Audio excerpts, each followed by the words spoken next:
Terça-feira da 13ª semana do Tempo Comum.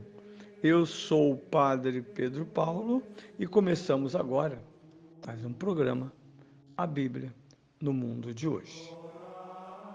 Nesta terça-feira queremos apresentar a última parte deste Evangelho que ouvimos no sábado e no domingo, Mateus 16, pelo qual 13 a 19, pelo qual vimos a cena, os gestos, as palavras de Jesus em forma de investidura papal. O que Jesus faz é uma investidura papal diante dos outros 11 apóstolos. E segundo o Evangelho, diante de todos nós, essa afirmação de Cristo sobre a identidade, agora, a partir daquele momento, do apóstolo São Pedro, vai determinar a própria identidade da igreja. E aqui está a segunda parte, quando ele então, depois de ter respondido a São Pedro em reação à afirmação de São Pedro, ele então identifica a São Pedro o que aconteceu. São Pedro não foi provocado na carne a dizer quem é Jesus, seria pouco, além da simplicidade vocabular, da percepção, ele não teria capacidade humana como princípio de afirmar a verdade da fé em Jesus Cristo. E passa a discorrer quais seriam as características. Falariam agora de Pedro, não mais Simão, filho de Jonas, mas Pedro, pedra. E aqui vem a imagem do edifício, da edificação sobre. São Pedro estará sobre a igreja, como pedra de alicerce, como pedra angular. Na verdade, ele é sinal da pedra angular, que é Cristo. Porque sendo ele Pedro, é pedra, e sendo pedra, ele visualiza ou visibiliza a ação de Cristo, a pedra rejeitada e que foi escolhida por Deus como pedra d'ângulo, como pedra fundamental, que sustenta todo o edifício. E a descrição é, primeiro, sobre Cristo, sobre Deus, tens um conhecimento vindo de Deus. O que Pedro proclama é uma verdade revelada.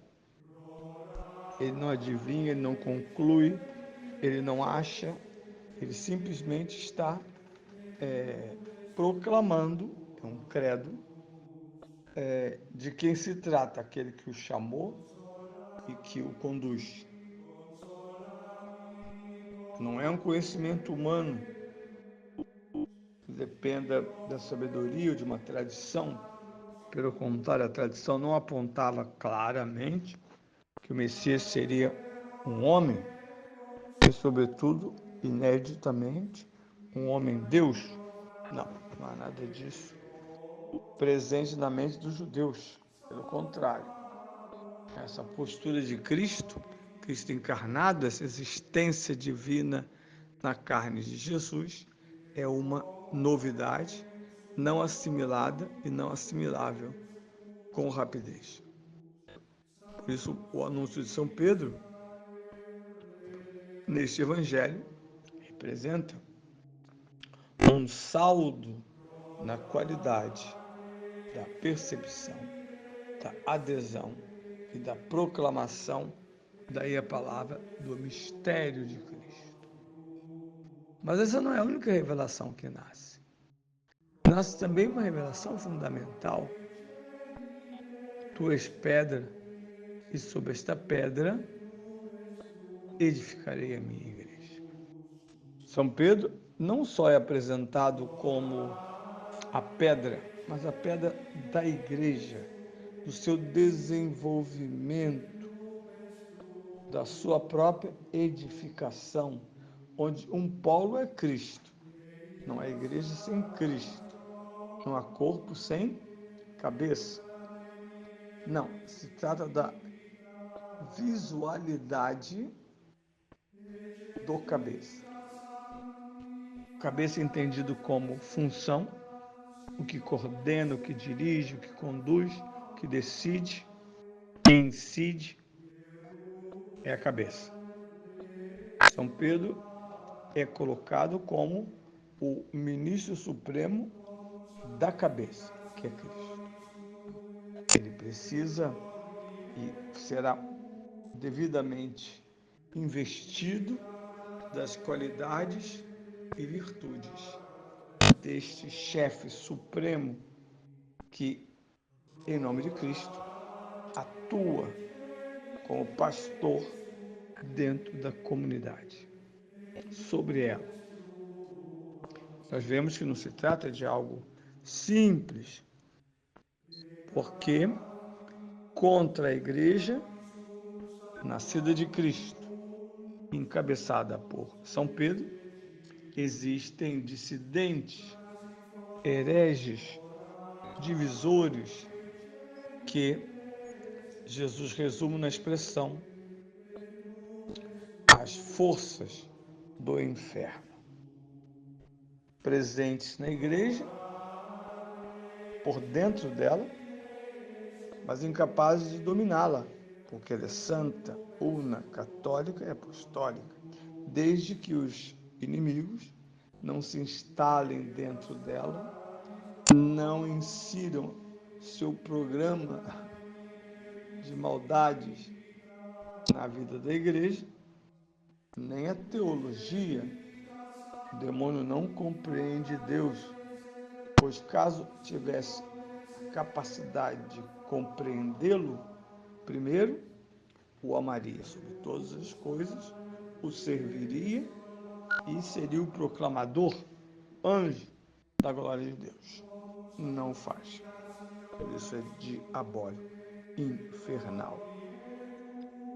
Pois essa imagem é a que está diante dos nossos olhos quando se fala de São Pedro, enquanto ele é, sem dúvida nenhuma, o que tem o poder das chaves.